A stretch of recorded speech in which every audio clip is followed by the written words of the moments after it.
सबसे बड़ा सवाल है कि G20 समिट का सफल आयोजन करवाकर भारत को क्या हासिल हुआ है। तो हम आपको 5 ऐसे अहम मुद्दे बताएंगे जिसे पाकर भारत ने ना सिर्फ इतिहास रचा है बल्कि चीन को एक तरह से बड़ा झटका देने का काम किया है।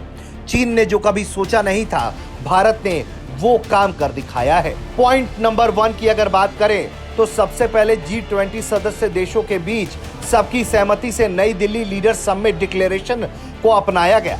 ये भारत की डिप्लोमेसी का लोहा मनवाने वाला कदम था।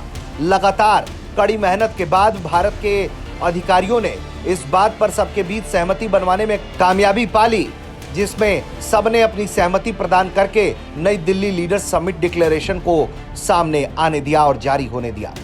अब बात करते हैं पॉइंट नंबर 2 की, India middle east Europe connectivity corridor. BRI के जरिए लगातार चीन अपने गतिविधियों को चलाने का काम कर रहा था।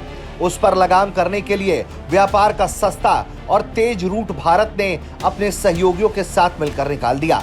इसमें India middle east Europe connectivity corridor का लॉन्च का G20 समिट के दिन ऐलान हो गया, जिससे एक तरह से चीन को दरकिनार करने का भारत को मौका मिल गया। इस कॉरिडोर का उद्देश्य संयुक्त अरब अमीरात, सऊदी अरब, जॉर्डन, इजराइल से होते हुए भारत से यूरोप तक फैले रेलवे मार्ग और बंदरगाह लिंकेज को एक कर देना है। इससे भारत और यूरोप के बीच व्यापार करीब 40% तक तेज हो सकता है। यह BRI के लिए बड़ा झटका है क्योंकि ऐसे सपने चीन देख रहा था। अब बात करते हैं ग्लोबल बायोफ्यूल अलायंस की। भारत के एक प्रस्ताव को जो रजामंदी दी गई, उसमें बायोफ्यूल अलायंस लॉन्च किया गया। इसका उद्देश्य टिकाऊ बायोफ्यूल का इस्तेमाल बढ़ाना था। बायोफ्यूल पेड़ पौधे, अनाज, शैवाल, भूसी और फूड वेस्ट से बनने वाला ईंधन होता है। इससे कई तरह के बायोमास से निकाला जाता है। वहीं अफ्रीकन यूनियन की G20 में PM मोदी ने एंट्री करवा दी। इससे लगातार जिस तरीके से अफ्रीकी महाद्वीप पे चीन अपने प्रभाव को बढ़ाने की कोशिश कर रहा है, उसका काउंटर भारत करने में सफल रहेगा। अफ्रीका को देखें तो सबसे तेजी से विकास करने वाले 12 देशों में से 6 अफ्रीका से हैं और अफ्रीकन यूनियन 55 देशों का एक संगठन है। इसमें चीन का प्रभाव लगातार बढ़ रहा था। ऐसे में भारत ने इसका काउंटर करने के लिए एक बड़ी कामयाबी AU यानी कि अफ्रीकन यूनियन की एंट्री G20 में करवा कर ली। इसके बाद 5वां सबसे अहम पॉइंट, तकनीक पर सहमति।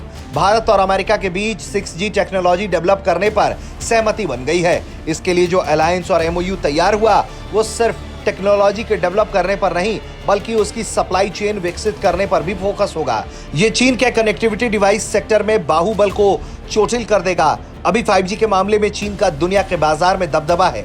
ऐसे में 6G पर तेजी से काम करके भारत इसका काउंटर कर सकता है। ब्यूरो रिपोर्ट, भारत तक।